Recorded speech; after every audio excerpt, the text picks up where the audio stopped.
Quitter la capitale. Certains cadres y songent très sérieusement.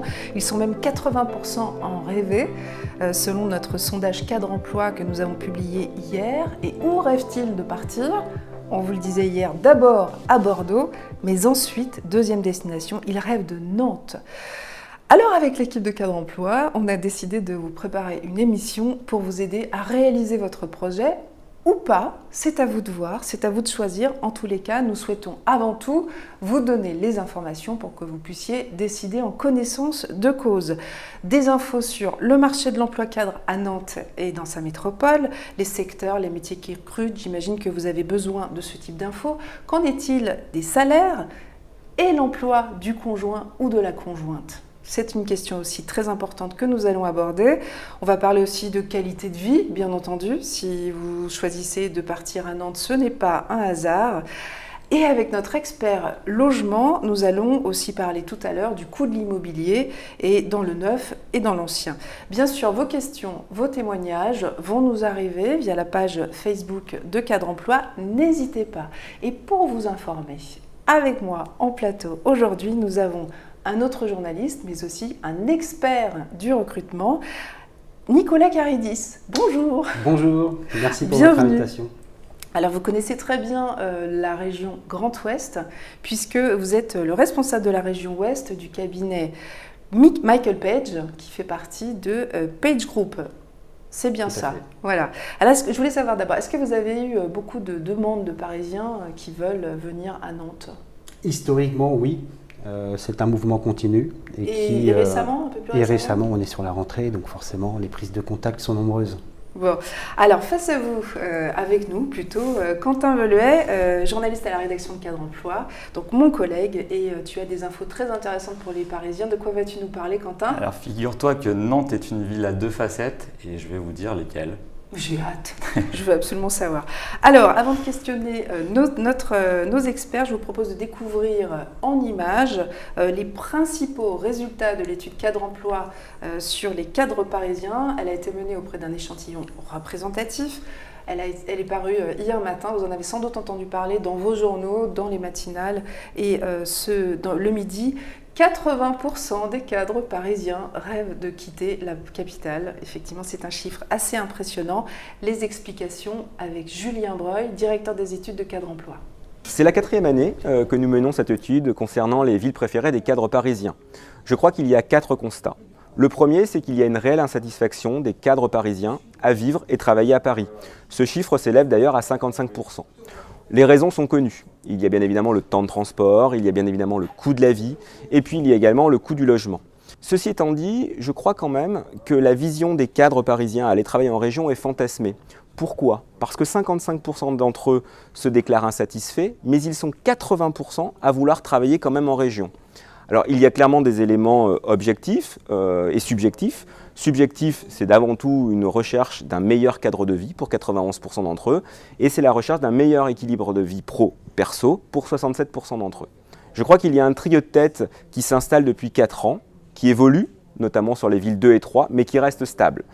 La ville qui tire particulièrement son épingle du jeu, c'est Bordeaux, avec en deuxième place Nantes, et puis Lyon. À noter que Nantes passe devant Lyon sur cette nouvelle étude. La deuxième ville, c'est Nantes.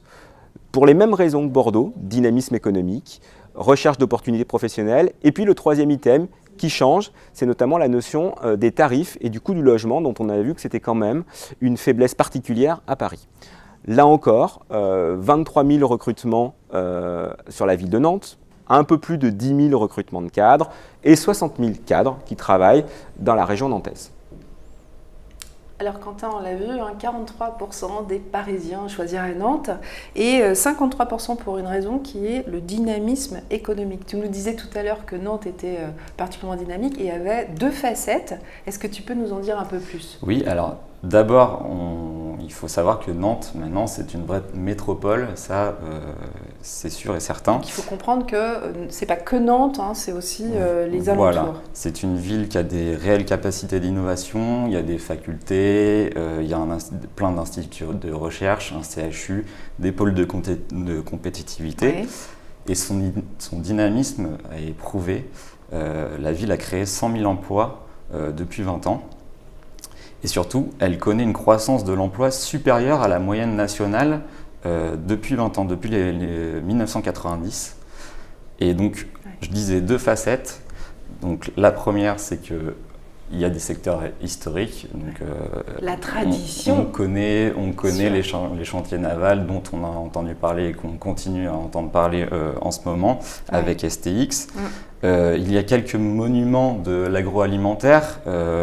On connaît la biscuiterie nantaise, donc les fameux gâteaux BM, les grands-mères Tipiac et les gâteaux Lu aussi, l'entreprise Lu.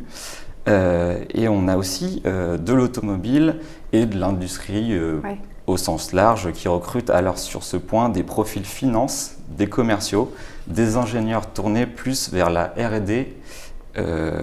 Et voilà. Et face à ça, on a un monde à venir. Donc, quel est ce monde-là? C'est celui de la biosanté. Je vais en reparler un petit peu après. Des énergies marines renouvelables, de la silver economy et surtout du numérique. Alors, si vous voulez bien, je vais faire un petit focus sur le numérique. Mais pourquoi pas? Je suis sûre qu'on va avoir des questions. D'ailleurs, juste une petite seconde, Quentin. N'hésitez pas à poser vos questions, y compris sur les secteurs d'activité qui recrutent. Toutes les infos qui pourraient vous aider en fait, à peaufiner votre recherche d'emploi, n'hésitez pas.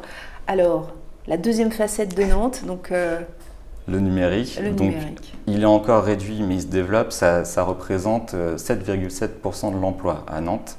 Il a créé 22 000 emplois entre 2009 et 2016, ça c'est l'INSEE qui le dit. Et la ville héberge quelques pépites discrètes. On connaît e-Advise qui a été créé en 2010, donc c'est un service de commerce conversationnel. On envoie des messages en SMS et on peut acheter un bouquet de fleurs, etc. Il y a aussi Lengo, un service de conseil en e-marketing.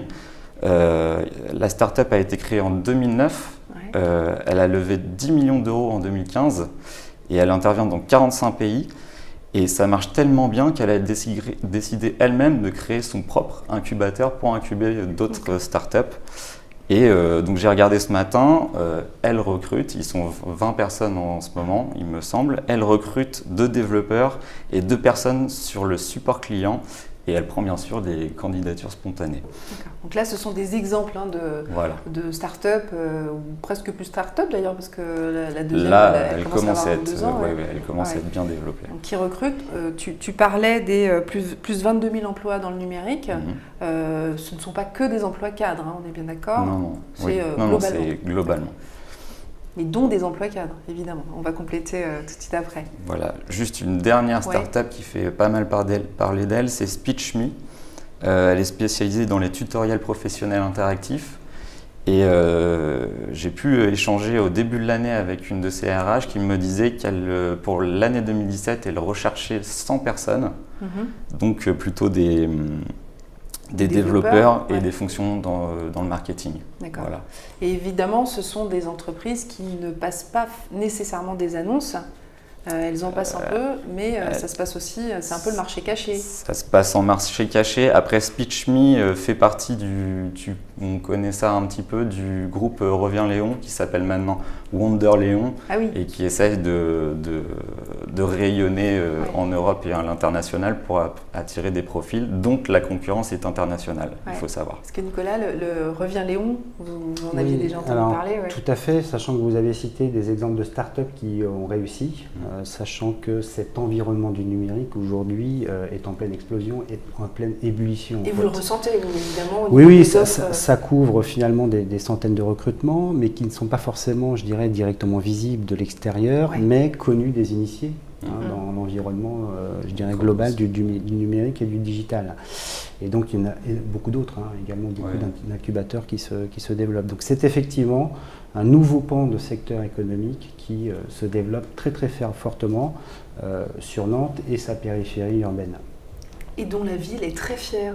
Dès qu'ils peuvent, dès que les instances locales peuvent parler du numérique, ils en parlent. Et toutes les villes, en fait, on s'aperçoit, toutes les métropoles régionales qui ont la French Tech un peu implantée, s'en servent en fait comme outil, voilà, outil publicitaire, un peu pour attirer des millennials, on peut se le dire comme ça, non? Pour attirer des jeunes. Est-ce que ça attire aussi des expérimentés, d'après vous, Nicolas Caridis? Oui, alors le premier élément de la jeunesse, Nantes est une ville jeune, parce qu'une ville également donc très familiale, avec un pôle universitaire historiquement très développé, qui est en investissement continu.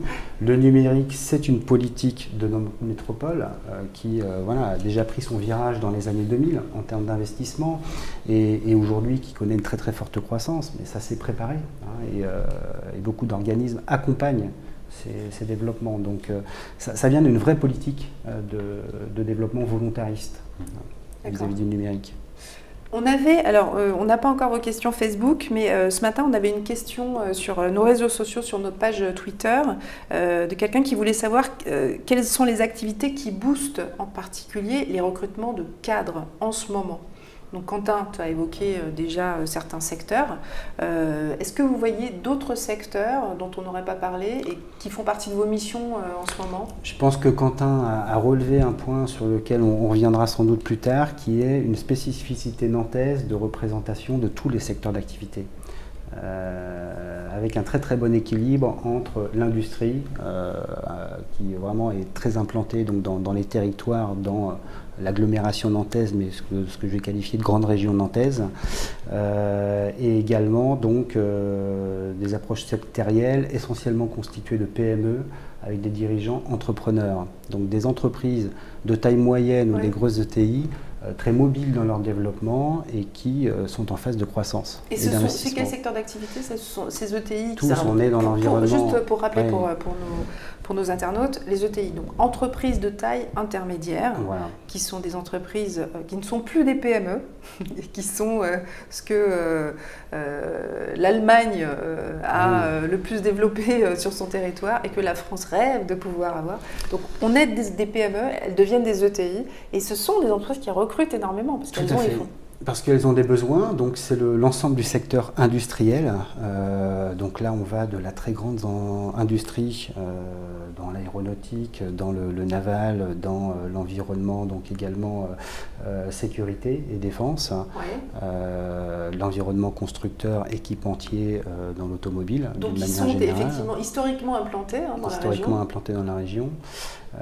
Et qui recrutent. Et qui recrutent, bien sûr. Vous avez des missions sur ces boîtes-là. Tout à fait. Sur les cadres. Sur les cadres, on parle bien des cadres. Mais également sur les effectifs de production, ce qui est un autre marché. Je vous coupe un tout petit peu. On a une question Facebook, priorité aux questions Facebook, forcément l'interactivité avant tout. Ubisoft est en train de s'implanter à Bordeaux. Y a-t-il des entreprises semblables qui vont s'implanter à Nantes? Donc, Ubisoft, si je ne m'abuse, éditeur de jeux. Éditeur de jeux vidéo. Alors ils sont un peu partout. C'est vrai qu'ils ont une croissance breton. Mais oui, rappelons-le.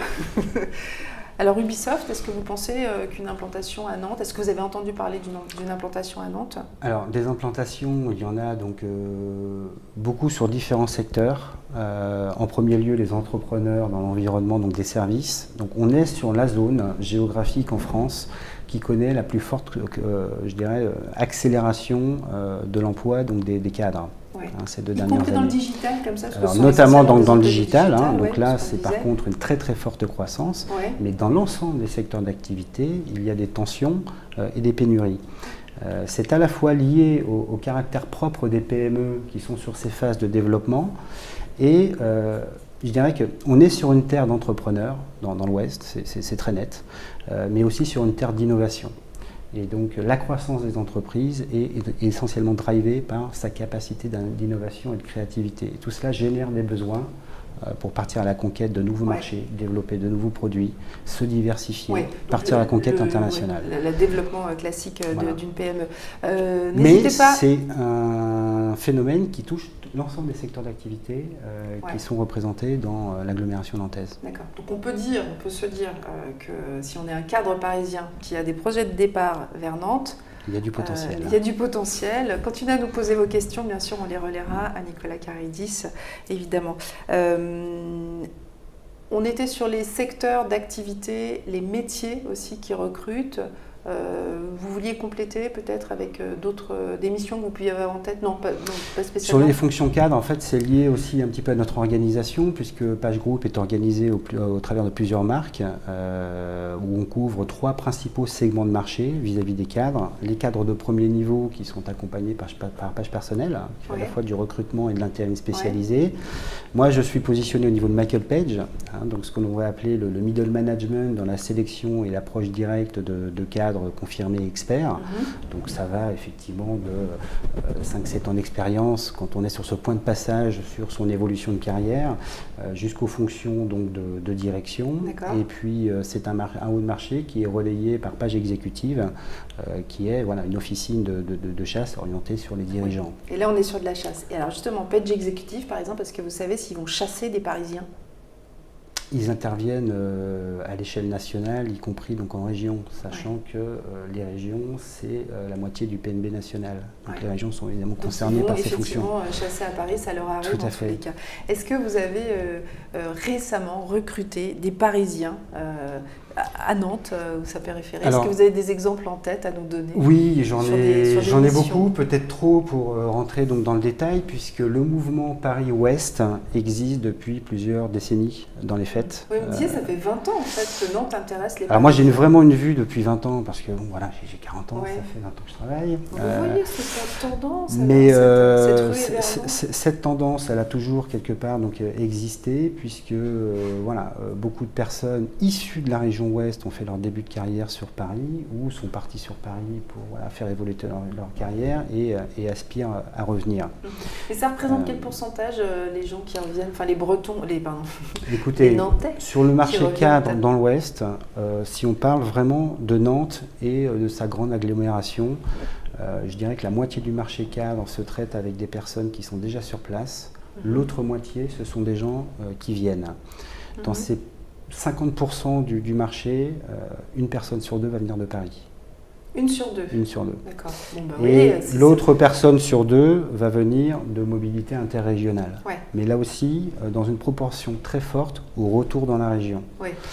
Il y a un reliquat de Parisiens qui souhaitent venir sur l'Ouest, qui a un petit peu évolué au niveau, je dirais, du profil ces dernières années, mais qui connaît quand même déjà à minima la région pour avoir au moins des amis qui ont fait le mouvement et qui savent que c'est une région qui tient ses promesses sur les attentes. Il y a aussi des gens qui ont passé des vacances et qui ont adoré, ou qui sont venus au voyage à Nantes, par exemple. Oui, alors. Qui se sont dit, c'est là que je veux vivre. Mais c'est plutôt une minorité, ça dans les faits. Mais la région a déjà donc une réputation et un recul sur l'accueil des personnes venant donc d'Île-de-France qui est extrêmement solide par rapport à des métropoles qui ont cette démarche peut-être de façon un peu plus récente. En tous les cas, il y a des postes à pourvoir. Et je rappelle que si vous avez des amis qui se plaignent constamment dans les dîners en ville parisiens, qu'ils veulent quitter Paris, et ça fait des années qu'ils le disent, et ça fait des années qu'ils ne le font pas, invitez-les sur cette émission, à vous rejoindre sur la page Facebook sur cette émission, parce qu'on est en train de leur donner des conseils utiles. Et vous allez voir dans la deuxième partie, Nicolas Carédis va justement nous donner des réponses tout aussi concrètes sur des questions comme mais est-ce que les recruteurs nous aiment vraiment, nous les Parisiens? Je laisse le suspense un petit peu durer. Des offres d'emploi à Nantes, pour donner quelques exemples, en ce moment sur le site de Cadre Emploi, on va vous les montrer à l'écran, on en a environ 136. Bon, ça paraît pas beaucoup comme ça, mais c'est au moins le marché visible. Vous allez voir, il y a beaucoup de postes de commerciaux, il ne faut pas se mentir. Donc les commerciaux, c'est la première population la plus recherchée, la première population de cadres en France la plus recherchée. Quentin acquiesce, puisque dans ton enquête, il n'y a pas une entreprise qui ne t'a pas dit qu'elle ne recherchait pas des commerciaux. Non, c'est la fonction qui revient tout le temps, dans tous les cas. Donc la caractéristique de ces emplois de commerciaux sur Nantes, c'est que ce sont souvent des directions de business unit. Donc je vous invite justement à cliquer sur les offres et à aller voir plus en profondeur. On a aussi, Nicolas Carédis, beaucoup en ce moment de postes de consultants en recrutement. Donc j'imagine que c'est parce que ça recrute oui. et que les cabinets notamment doivent renforcer leurs équipes, mais aussi les entreprises. Mais par exemple chez vous, chez Michael Page, est-ce que vous recrutez des consultants ? Oui, et je vous dirais donc en permanence, on est sur des équipes qui évoluent donc en termes de taille ces dernières années. On n'a jamais cessé donc je suis parisienne, je suis consultante en recrutement parisienne. J'ai un projet de délocalisation à Nantes. Je peux postuler chez vous ? Bien sûr. Ok, vous allez examiner ma candidature. Comme toutes les candidatures. Ouais. Après, tout est question donc de projet, et de ce que peut amener donc ce poste dans le parcours. C'est pas seulement entre guillemets une relocalisation, le projet professionnel a toujours donc du sens, mais on recrute globalement sur toutes nos marques, nos localisations, puisqu'on est sur des marchés qui sont en croissance. Ouais, donc vous avez tout le temps besoin de... Voilà. Alors on a une question sur le management de transition. Je ne sais pas si c'est une activité que vous développez chez vous. Oui, alors page personnelle sur le premier niveau donc de cadre intervient à la fois dans le recrutement permanent et l'intérim. Au niveau du middle management, on a une double approche, à la fois avec la marque Michael Page de recrutement permanent, donc en CDI, et Michael Page Interim Management qui est spécialisé sur 2 segments de marché, l'intérim cadre, à pourvoir en CDD ou en intérim, c'est-à-dire plutôt dans une vocation de remplacer quelqu'un, et deuxième segment de marché, le management de transition qui répond à une mission pour accompagner un projet. Donc c'est du middle management et du top management, puisqu'on retrouve des managers de transition sur le pilotage d'entreprise, donc sur des opérations donc de retournement, de diversification, d'investissement, de croissance, de structuration. Donc beaucoup de projets pouvant être assez différents, touchant également différents profils de cadres. Ok, donc merci Antoine pour votre question sur le management de transition, je l'ai vu passer. Antoine demandait si ça existait sur Nantes et son agglomération, donc la réponse est oui, notamment au travers de votre cabinet. On a ce dispositif dans toutes les régions et également bien sûr en Ile-de-France, donc dans toutes les villes et régions où on est présent, c'est-à-dire partout, on a des équipes dédiées à ce marché pour offrir ces solutions à la fois à des candidats qui peuvent être entre 2 jobs, ce qui est aussi peut-être aussi une façon de s'implanter, de découvrir une région. Ouais. C'est vrai qu'on va y passer quelques secondes. Quitter un CDI pour retrouver un CDI ailleurs en région, c'est pas toujours évident. En revanche, quitter un CDI pour prendre un poste en management de transition, vous croyez que c'est plus facile ? C'est pas forcément... En intérim, oui, mais en management de transition ? C'est une démarche, je dirais, personnelle qui doit d'abord répondre à une qualification et à un positionnement. Ah oui, parce qu'il faut vraiment être très qualifié pour faire du management de transition. Je ne sais pas si c'était le cas d'Antoine. forcément la logique de quitter un poste permanent pour prendre une mission. Par contre, on l'a déjà observé.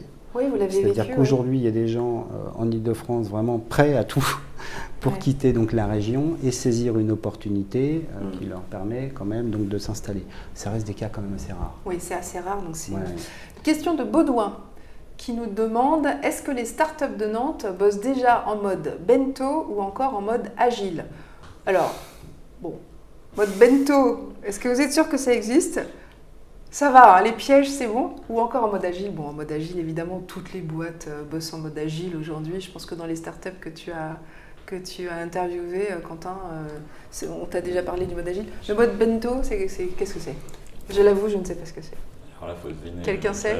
Je n'en sais rien du tout. Si c'était un piège, Baudouin, c'est réussi. Vous savez ce que c'est, le mode bento ? L'environnement de la start-up à Nantes affiche une dynamique qui est extrêmement forte, avec véritablement des pépites qui sont en train d'éclore. Le mode de management de l'environnement de la Fresh Tech d'une manière générale est le même dans chaque ville, dans les faits.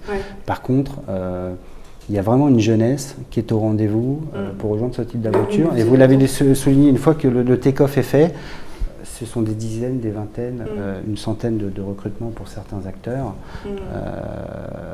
qui doivent se faire ces prochains mois, ces prochaines années. Donc moi je pense que le mode bento, en fait, ça voulait dire, c'est exactement ce que vous disiez, c'est-à-dire qu'en fait, est-ce qu'ils sont jeunes, est-ce qu'ils sont dans un esprit jeune et agile.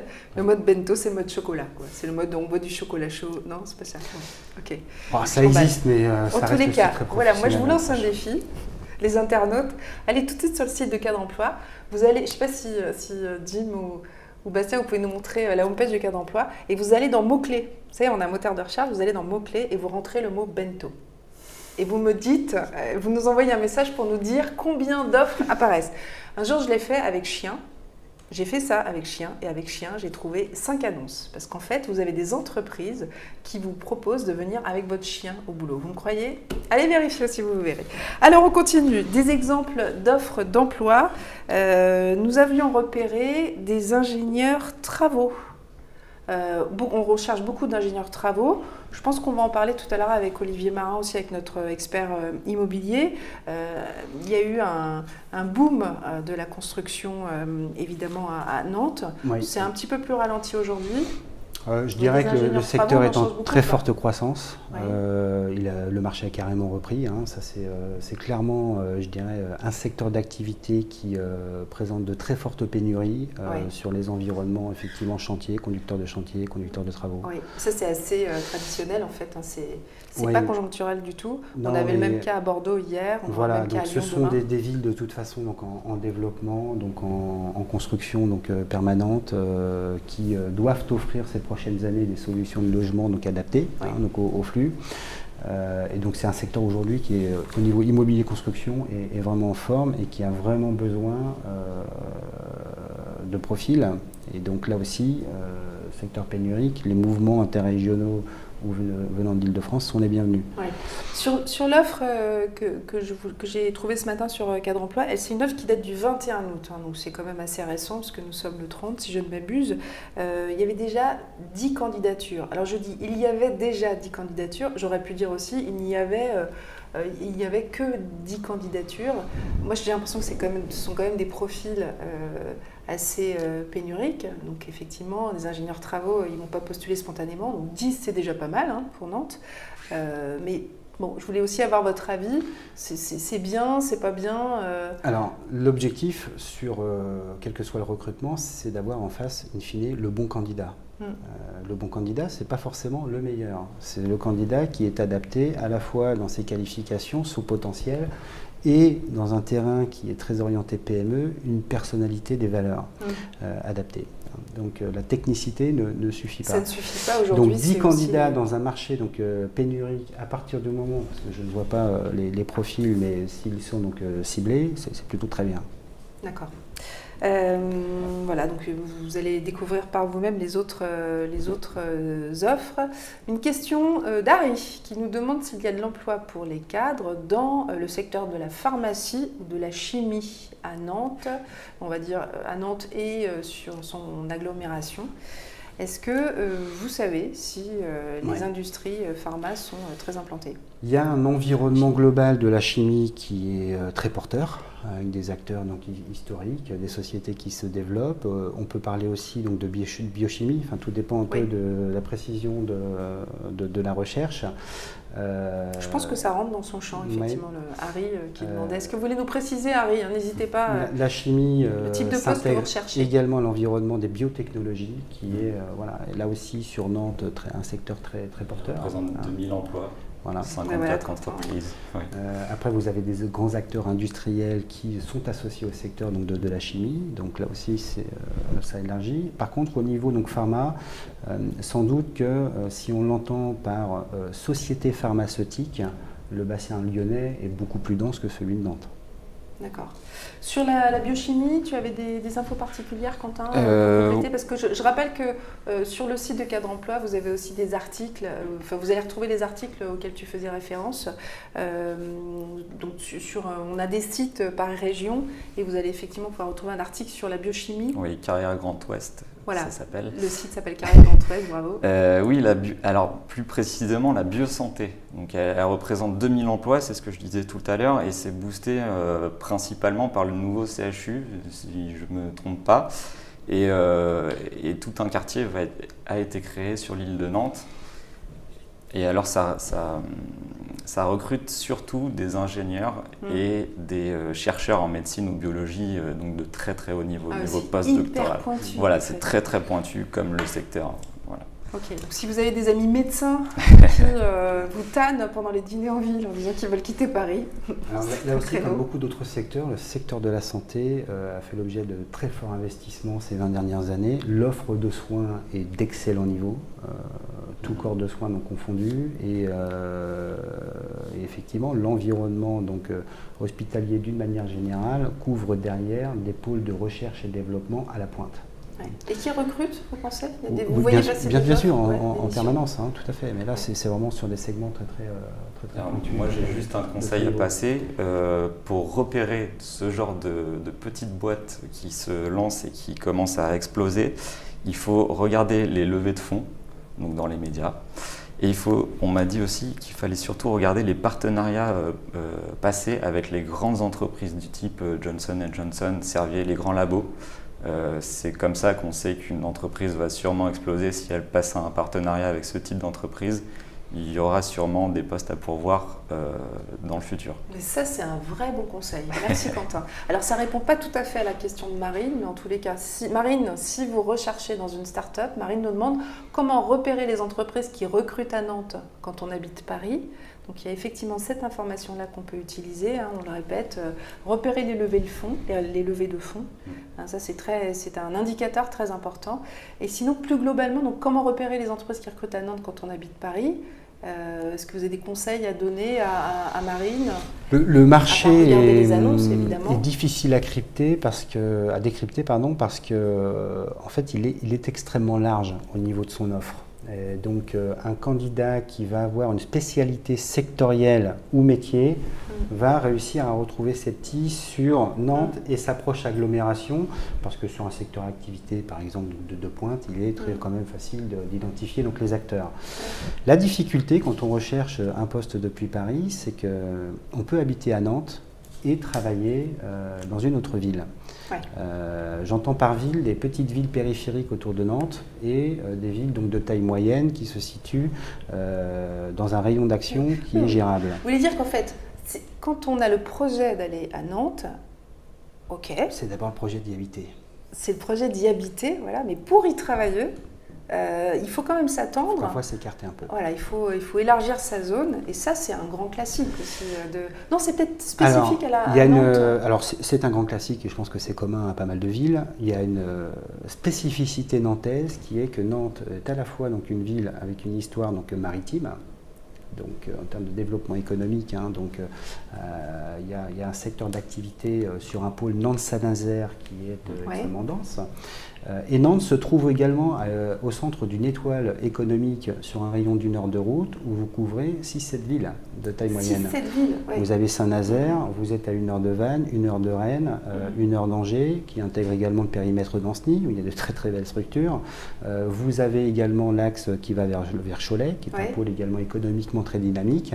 Et vous êtes aux portes de la Vendée. Donc porte de la Bretagne au nord de Nantes, porte de la Vendée qui est un terrain là aussi industriel et entrepreneuriat d'excellent niveau. Qui est de plus en plus dynamique. Mais concrètement, ça veut dire que je peux habiter à Nantes et travailler dans ces 6-7 villes? Tout à fait. Mais c'est vrai ou c'est parce que vous essayez de me convaincre de venir à Nantes? C'est vrai, par contre, il ne faut pas négliger 2 points, qui est que Nantes est coupée en 2 par la Loire.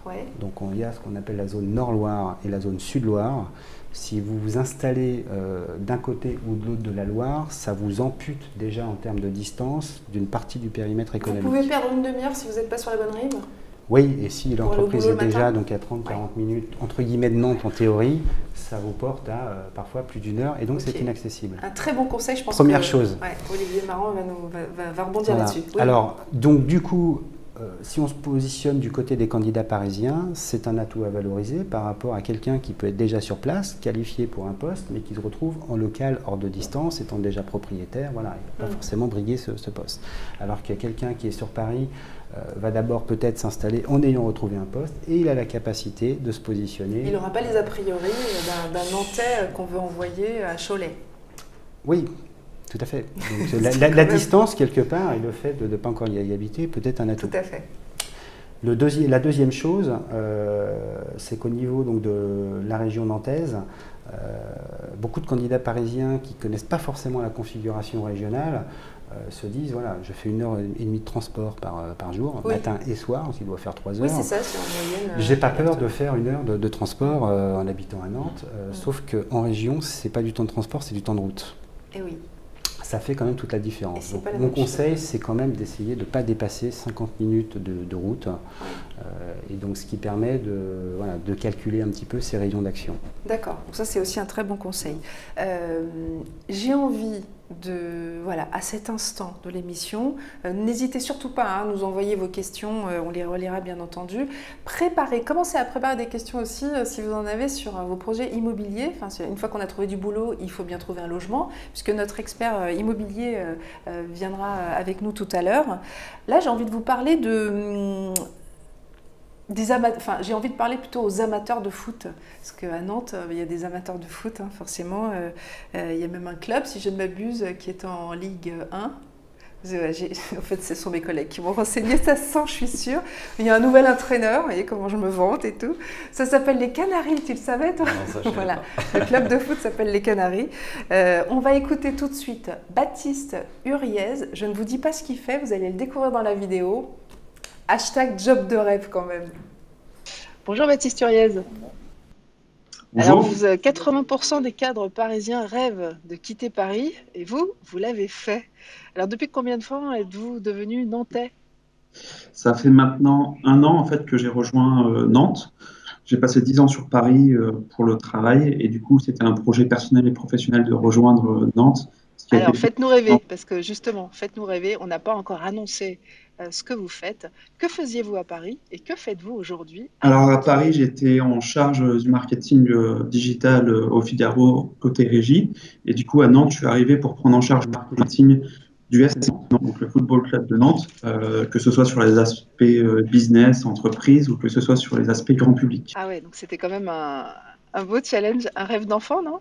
Ouais, tout à fait, c'était un rêve d'enfant, c'était le job de mes rêves. Donc forcément, en plus du projet personnel qui était de déménager à Nantes, de lier ça au projet professionnel, c'était parfait. Je vis un rêve. Mais pourquoi depuis 1 an, pourquoi est-ce que vous avez choisi Nantes et pas une autre ville? Parce qu'il y a des clubs de foot dans d'autres villes, si je ne m'abuse. Ouais, tout à fait. Alors c'était pour 2 points. Le premier point, c'était pour un projet personnel dans le sens où ma femme est de Nantes et du coup on avait envie de quitter Paris et de rejoindre la province et plutôt Nantes parce qu'il y avait la famille, il y avait la mer, il y avait tout plein de petits avantages comme ça.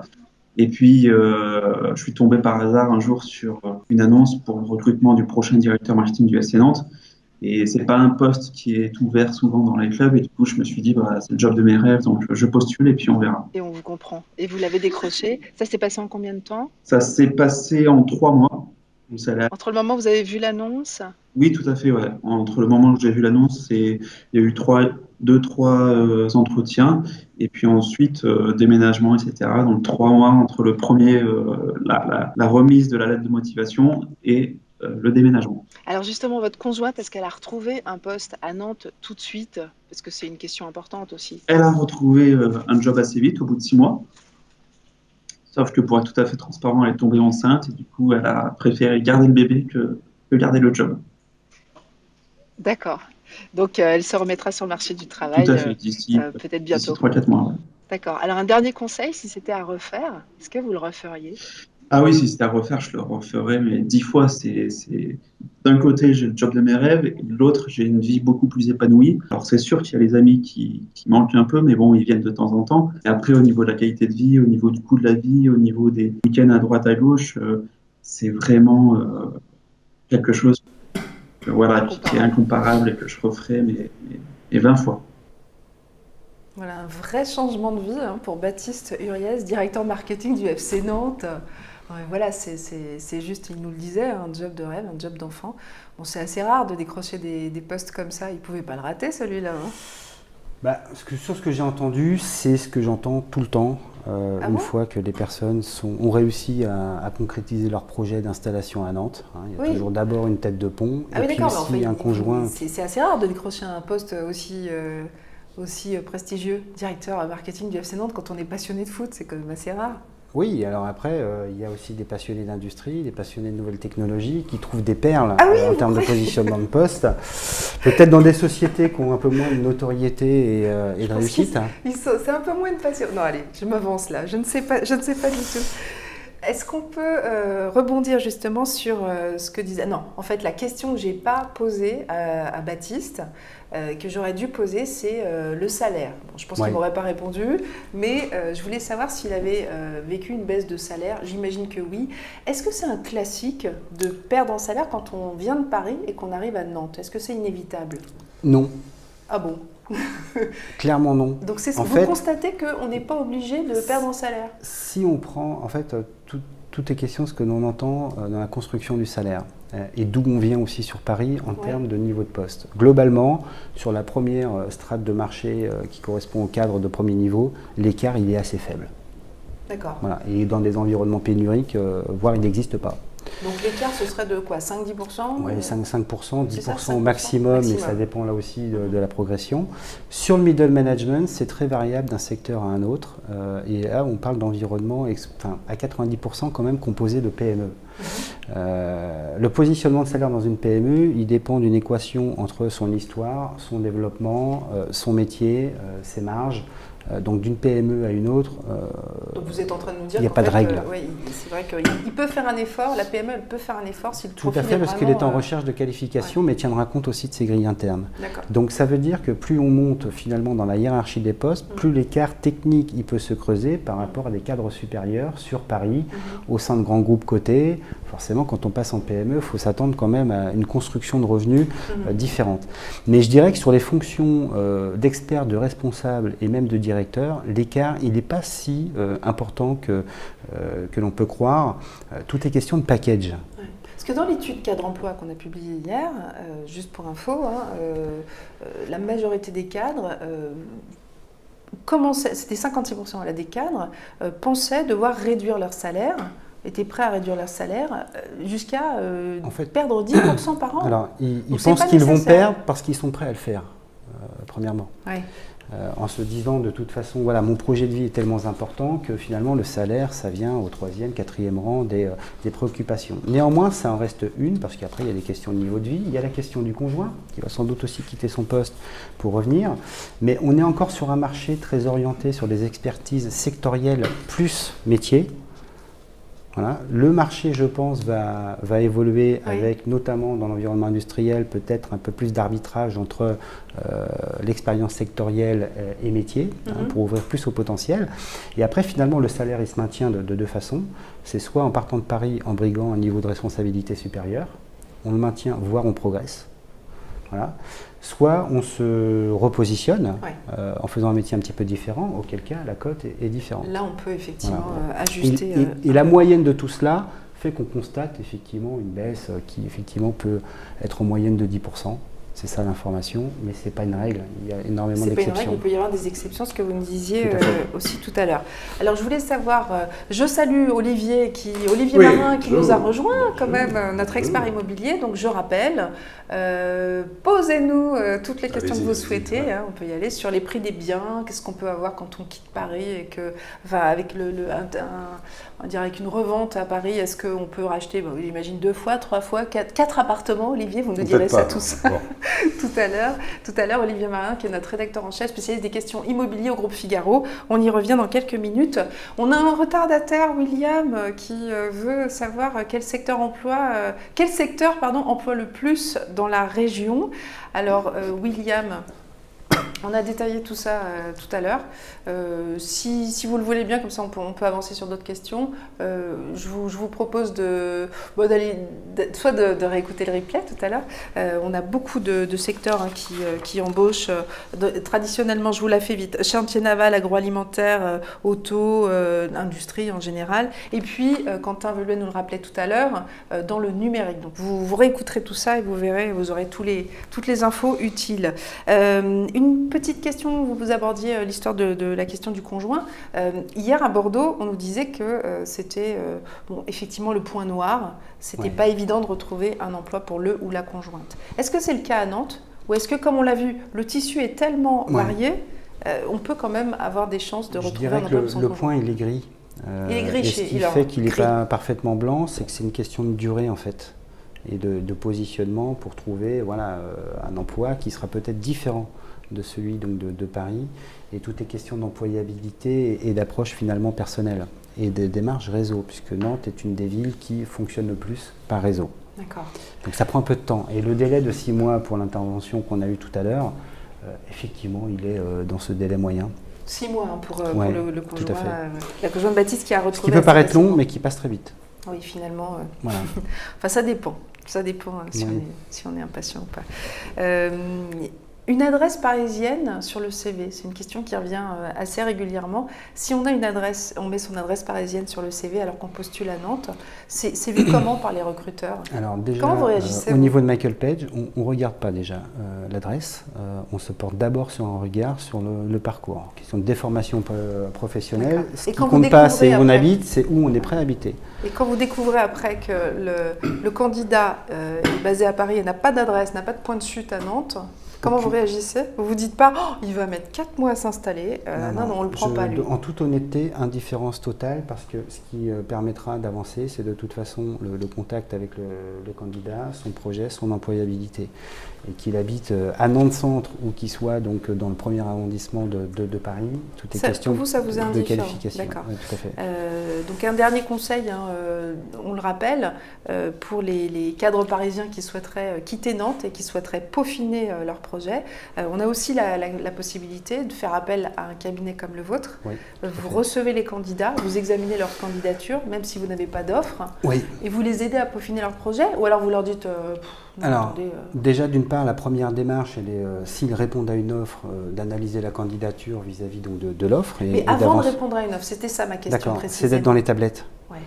Et donc quand même de candidater donc à Michael Page parce que c'est... Envoyer une candidature spontanée, oui, ça vous les traitez? Bien sûr, tout à fait. Par contre, on n'aura pas forcément un contact immédiat. D'accord. Mais par contre, il y a un travail qui est invisible depuis les candidats qui fait que quand une opportunité sort, qui n'est pas forcément d'ailleurs publiée, pour ces questions donc, de réseau et de niveau de poste Ouais. et de contexte, ça permet de se rapprocher directement des candidats. Donc ça peut être payant à très court terme, comme ça peut prendre un petit peu de temps. D'accord. Et j'accompagne sur Nantes une équipe pluridisciplinaire de taille quand même importante, qui sont Ouais. vraiment des spécialistes métiers et secteurs. Vous êtes combien, Nantes? Alors au niveau de Michael Page, une quinzaine de consultants. Ouais. Et à l'échelle donc de nos différentes marques, beaucoup plus. D'accord. Puisque le gros du marché se situe quand même en termes de volume de recrutement Ouais. entre le cadre de premier niveau et les 15 ans d'expérience, puisque le cadre parisien qui est le premier à partir, c'est son premier enfant ou son deuxième qui enclenche le mouvement. Et chacun de vos consultants, effectivement, a son expertise et c'est ça qu'on pourra Tout à rencontrer. fait. D'accord. Et équipe que je salue par ailleurs. Oui, alors voilà, coucou, on peut le faire aussi.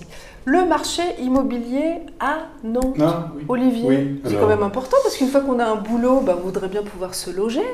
Alors on rappelle à nos internautes de bien vouloir nous envoyer leurs questions. Leurs questions, vous attendez des questions, mais quand même vous nous avez préparé quelques Oui, infos sur le marché. On veut tout savoir sur le marché. Nantes, c'est un bon choix, en tout cas pour les cadres parisiens. C'est un bon choix. C'est une valeur sûre en termes d'immobilier, c'est vraiment la valeur sûre. Il faut quand même rappeler qu'on est à 2 heures de Paris par le TGV, 1h56 sans les arrêts depuis juillet, 2h26 en comptant les arrêts. Alors c'est une ville, vous l'avez dit, très dynamique, très étudiante, qui attire beaucoup.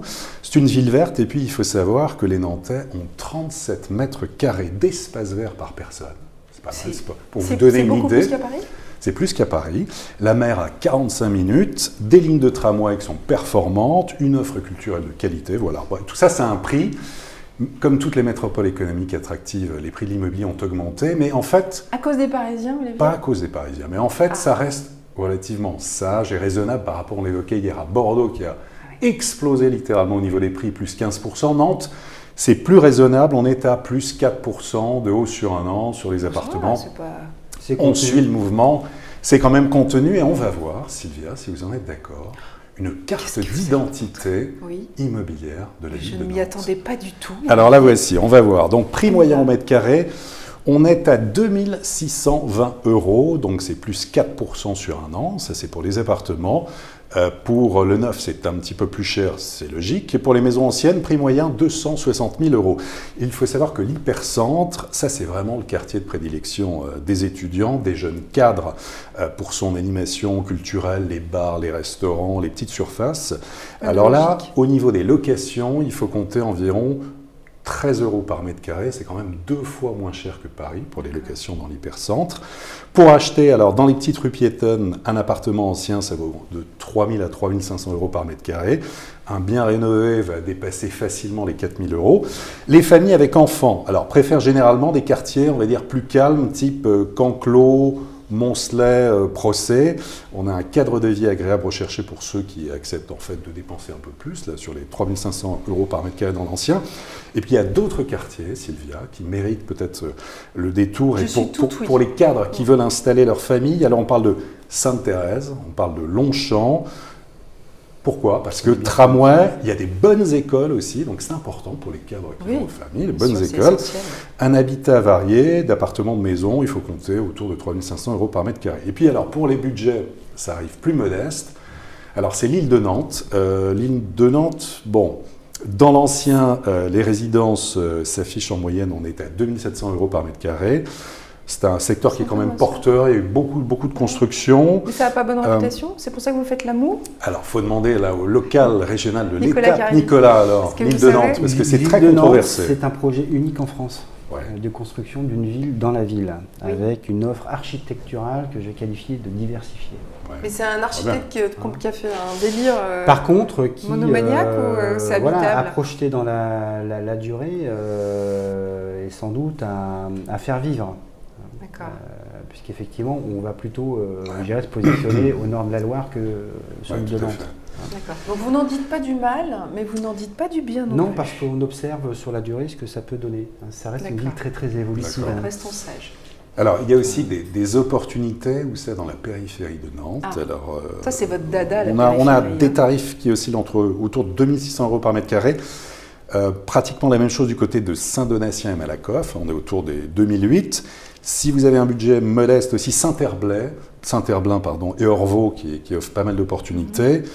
Voilà. Et puis on a Rézé aussi qui est pas mal convoité, où on a des tarifs abordables autour des 250 000 €. Alors comme pour Cadre Emploi, je vous propose d'être très concret. On va voir des annonces. Les annonces récentes sur Explorimo. Très bien, vous avez préparé ça, Olivier. Si vous ne connaissez pas la ville de Nantes, en tout cas un conseil, c'est évidemment de commencer par la location pour vous familiariser avec, on parlait de football tout à l'heure, il y a 11 quartiers à Nantes, un peu comme les 11 joueurs de foot, voilà. En tout cas, exemple de location à Nantes, on va avoir un 2 pièces, 23 mètres carrés, on est dans l'hypercentre de Nantes pour un loyer de 415 € mensuel, toutes charges comprises. Ouais. Voilà. Avec soleil garanti. Plus familial, on va avoir dans le quartier commerce. À côté, là, on est proche des transports en commun, 3 pièces, avec une belle pièce de vie, 2 chambres. On est à 942 € par mois. Voilà, on est près des 1 000 €. Pour un 91 mètres carrés. Et puis, ceux qui veulent acheter, alors, qu'est-ce qu'on peut acheter, par exemple, pour 100 000 €? À titre d'exemple, parmi les annonces les plus récentes, pour illustrer, alors pour 92 000 €, ben, vous avez, voilà. C'est un bien là qui est côté cathédrale, dans le cœur de ville, un appartement à 27 mètres carrés, 2e étage d'une copro. Qu'est-ce que ça veut dire, Olivier, côté cathédrale? Côté cathédrale, c'est le quartier cathédrale de Nantes. Ouais. Ah d'accord, on est en face de la cathédrale ou juste à côté?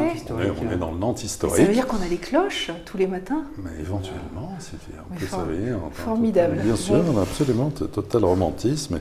92 000 €, 150 000 €, Nantes-Donatien, exemple d'un appartement, un T2, 45 mètres carrés, avec terrasse. J'ai vu une église aussi. Dans un petit immeuble ancien, on n'est pas loin des commerces et des transports. C'est tout mignon, regardez. Pour 250 000 €, on peut avoir une grande surface, un 100 mètres carrés, proche de la Loire, 5 pièces traversant, voilà, avec 4 chambres pour 250 000 €. Et puis un dernier exemple, pour 300 000 €, on peut avoir un appartement de 4 pièces, autour de 90 mètres carrés, oui c'est ça, 99 mètres carrés, Nantes, centre-ville, proche, là aussi cathédrale, un appartement dans un immeuble ancien totalement rénové. Avec des belles pièces de réception, on peut faire des fiestas là, ça c'est pas mal. Que vous pourrez décorer, on sait que vous avez un talent fou pour décorer. Fou. Voilà. Les open space aussi, je ne sais pas si vous avez remarqué. Bon, voilà, donc ce sont des conseils fort utiles pour... Mais c'est vraiment la réalité du marché, c'est-à-dire que c'est une offre immobilière qui offre la capacité à des jeunes qui démarrent dans la vie de se loger, et d'avoir un cadre de vie également agréable.